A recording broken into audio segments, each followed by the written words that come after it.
Hello and welcome back to the penultimate episode of the MotoGP Career mode. Today we are up with first on screen Chang, and then we're off to Australia for Phillip Island. So we're going to get straight into it, into my qualifying lap for Chang. Not one of my favourite tracks. I've said it before and I'll say it again, I don't particularly like this place. I do particularly struggle with the infield section. It's actually, I enjoy it more on first person than third person for some reason, but I still don't particularly like it. Now there's some seriously heavy braking zones where I can make up a lot of time, I feel, on the AI, so I'll have a strength there. So turn 1, turn 3 and into the last corner would be the main ones, but not a massively long lap. A lot of straights where you can't really make up time, and then there's some weird fiddly corners. It's quite like Austria, but not as enjoyable. Doesn't have the rise up and down the hills. It's quite a boring looking track as well. But nonetheless, we're halfway around. We're only 10th and a half off, but we're coming in now to the sector where I struggle quite a bit through the sector here. Just don't feel quick through turn 6, 7, 8, and I lose most of my time every lap around here. So I expect this lap to be no different. Pretty tidy lap so far for me. Have made any major mistakes, so we did lose half a second alone in that sector, so I do predict in the race we're going to lose time as well there. But overall, a pretty clean lap for me, no major mistakes. Last corner, yeah, we got it done pretty good, and up to the line. I don't think we'll even be in the top 10 for this. P14. So it's cloudy for the race, so I've gone for double mediums to see what I can do. So 5 red lights, and we are way down in P14, so we're just inside the points. I think Raul Fernandez and Remy Gardner qualified P6 and 8 between them. We already got our first track limit warning, so not an ideal first corner, but it's quite tight. You can see there's one of the Red Bull boys, that is Remy Gardner. So we're already past Remy Gardner. We got great slipstream, such good. We got out onto the grass. I was more watching where it's going, so we got up the inside of Bo Ben Schneider, give him a small tap, run slightly wide, and we're already up to P6, so a great start. And we're right on the back of our main championship challenger, Raul Fernandez. So we managed to slipstream past him, but will he fight back into this difficult turn 4? He doesn't, so we stay ahead for now. Augusto Fernandez up next. There's a crash behind. Can't see who it is. I think there's a bit of contact between me and Raul Fernandez. Just like feel a small little nudge. Again, through here, I just not good through the change direction. You see Raul Fernandez flies into the side of me. He saw a gap and went for it. And again, slightly rough overtaking, but we'll leave it off. So now I just need to try and, I think these guys in front already have much better pace than me, so I'm just falling back because we got our second track limits warning. So we need to try and stay out of trouble now for the rest of this race. Only one lap gone. Oh, more contact again from, I think that's Di Antonio, yeah, and there's a crash behind. Huge crash at the back of the picture if you saw that there. There was 10, 15 riders down. Don't know who was involved in that. I think someone crashed on the apex of the last corner, just created an explosion of riders. Nonetheless, we're sitting at the moment in P7. Already Digi has pulled away a good bit. We're going to use up the extra fuel I have on board to see if I can get near him. We're pulling a lot of time on the brakes. Yeah, close right up to the back of him. Will we be able to slipstream past him like we did Fernandez on the previous lap? We got the run, we're going to go to the outside. We fly past him. Now can we hold the move through this difficult turn 4? Just about, he fights back. So there's a gap of a tenth to Remy behind us. There's nearly 2 seconds up to Di Antonio as I've squared off the last corner. I got that terribly wrong, and I've dropped P9, and Iagora is right to my right side there. Might get me on the brakes. No, he does. No, he doesn't. We managed to hold it around the outside, get a good run. Now back up to power 3. So at the moment, Raul Fernandez is in the top 5, Remi's in the top 7, we're down in 9th, so not ideal for the championship, from my half anyway. We're going to leave the brakes up and go up the inside of Arbolino, run him slightly wide, square it off, just so we'll get the move done on the exit. Now just try and pick up some slipstream on Remy Gardner. Not close enough to do the move into turn 4. Maybe line him up for turn 5. I'm slightly wide, that's going to hamper my exit. And we're nowhere close enough. So ideally I'll want to be at least one of these Red Bull riders, if not both of them, but at this part of the race now I don't think I'm going to get anywhere near Raul Fernandez. He seemed to have very good pace. It's Tony Arbolino and Igor. There's actually another big crash behind. So the gap, I run it wide again, just can't get this bike around this track cleanly. As the gap was 0.2, 0.3 of a second, it goes up to 2 seconds now, back to Joe Roberts and Nico Bulaga. But Remy Gardner is pulling away. So we start the final lap. Joe Roberts is slowly taking a few tenths a lap out of me. Same at Remy Gardner in front. P8 is the best we're going to hope for today. Gained a good few positions from our qualifying position, but you can see Raul Fernandez and Remy Gardner in P3 and P7 respectively. So we're going to lose a few points in the championship. Obviously only a couple of points to Remy, but we're going to lose a good few to Raul, which isn't ideal. But we have Phillip Island up next, which is one of my favourite tracks on the calendar. I'll be hoping for a dry race around there because I feel like I'd have great pace on these Moto2 bikes around there. But last year in the Moto3 was a wet race and it was a hard race in the rain. So hoping now for a dry track in Australia this year. But we've half a lap remaining. We've kind of stabilised the gap behind two. Notice Marcel Schrotter, the fastest man on track. My pace has slowly gotten better as the race has gone on. Lap 6 is 36.1 compared to 35.7 for the fastest man behind. Again running it deep.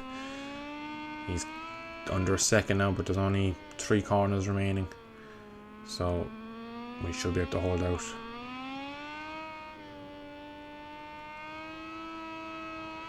As we come down now to the final corner, he's nowhere close enough to make a move, so into the last bend we go. And Remy Gardner is coming home in P7, Raul Fernandez P3, so poor race for the championship, but we didn't lose too much. Sam Lowes wins it from Bezzecchi, Raul Fernandez, so a different front 3 than we're expecting from usually. I'm down in P8. Raul Fernandez goes up to second in the championship, only 15 points off. So as I said, I wanted a dry weekend in Australia. What did I get? A full wet weekend. No dry time on track. So here we are in the last minute. It was a wet track for Q2, so I said I'd leave it till late to go out. I set an early banker lap, which put me on provisional pole, but I was at the start of the session when the track was fully wet. Now it's damp. I can see I'm already half a second under in Sector 1 on my own previous time, and I'm up by a quarter of a tenth in Sector 1. So we seem to have decent pace even in the wet. Hard into Honda hairpin here into turn 4. Picking the bike up, squaring off, getting a lot of wheel spin underneath me. So it's going to be, I think, a full rain race for tomorrow's race, which isn't ideal for me. 0.4 under, so maybe even in the wet we have good pace. Usually in the wet the AI have a traction control kind of setting, a loose traction control setting, which makes them very, very strong on corner exit, and you lose most of your time in corner exit on edge of the tyre, so long corners. But it doesn't look like we're struggling here. We're 0.6 under as we come into the final sector, the final few corners. A very, very fast track this, so maybe not struggling at all with the rear traction at all, which will be brilliant because we could do with a good result going into the penultimate set of rounds. Out of the last corner, we're up by 2.1 seconds on our previous lap, so we're going to smash our own lap. 1 minute 37, and it's pole by 0.8, so we had a great qualifying lap. So Remy Gardner's P2, just alongside him. He has a quick look across me. Raul Fernandez down in P8. So once we get a good start here, get away early, see what the pace is like, see how we feel early in the race. Got a lot of wheel spin off the line. Remy Gardner, we've actually managed to get a good launch though, all that wheel spin. We're up by half a second into turn 1. But these are the wettest conditions we've had all weekend, so I need to be very, very careful in the race. Quite wide there, just had no confidence on tipping it in. So Remy Gardner still just behind me. And Fernandez down in P8. So we come through on the hairpin. Oh, we're on a slight, or through Stoners, very wide. Oh, massive lockup, massive lockup. That could so easily been a crash. There is a crash behind Vietti. There's a handful of riders down at on the hairpin. Oof, that was, oh, I can't even explain the feeling. It was just braking, and then the controller started vibrating. I could see the front tucking. Had to sit it up.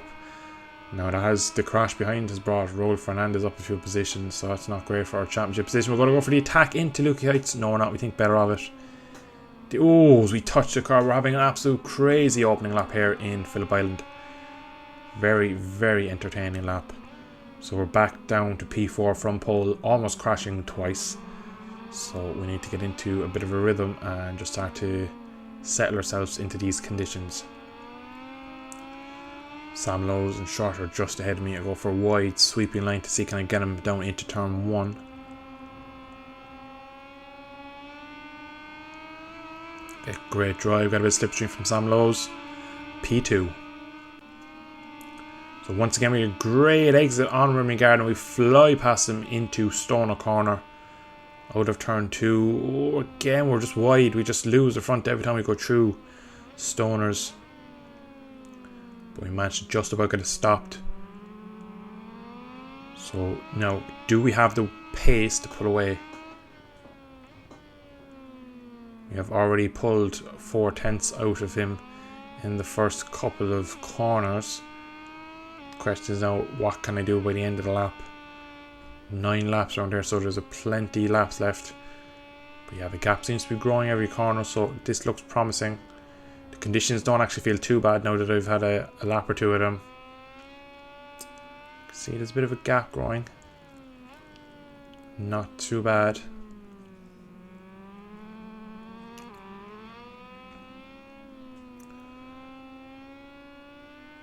So now we come out of the penultimate corner up to start lap 3 in a moment or two. And it's 0.7, so we are pulling away quite quickly.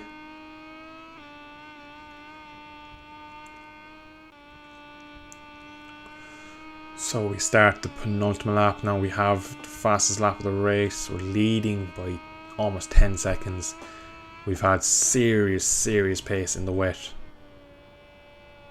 So the only thing is we have 4 track limits warnings. We need to be ever so careful.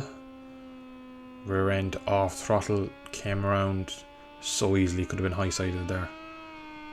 And at the moment, Remy's in 3rd, Raul Fernandez in 5th, so we aren't. I thought we might make it better. If we could have won today, we'd had a bigger advantage over the rest, but 2nd place man in the championship is only P5 and 3rd is 3rd, so we're going to pull away. If this is the way it ends, we're going to pull away nonetheless on them.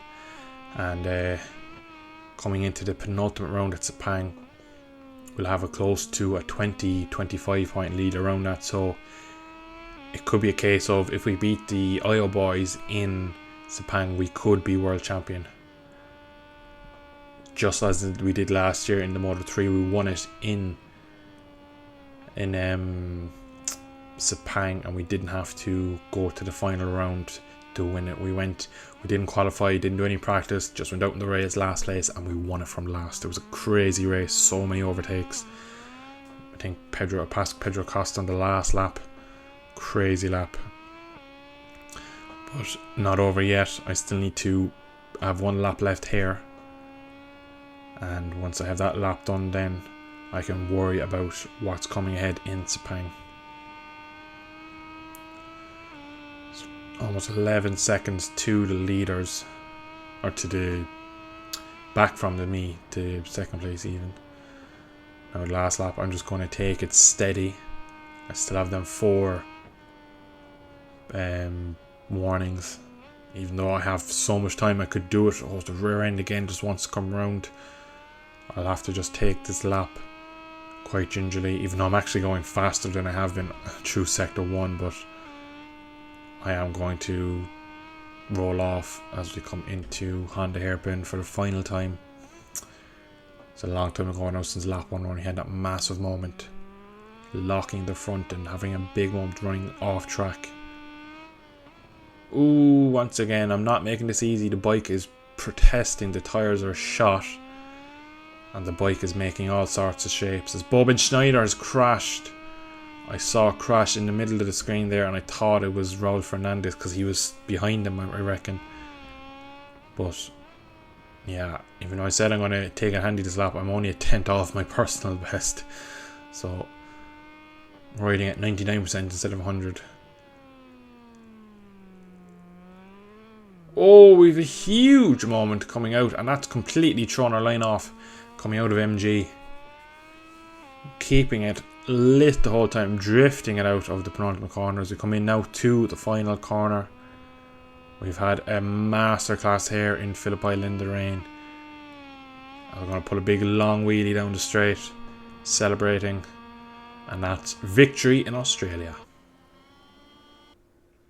So Sam Lowe comes home in second, 11 seconds off. Remy was third.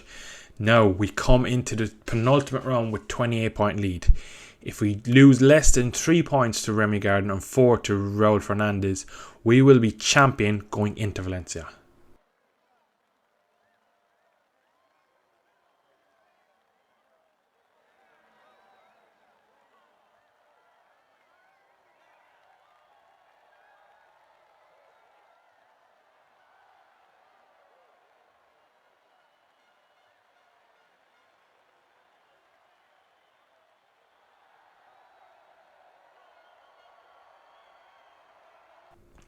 So, 2 rounds remaining. I have a nice lead at the top of the championship. It looks like I'm going to wrap up the championship in the next race if all things go to plan.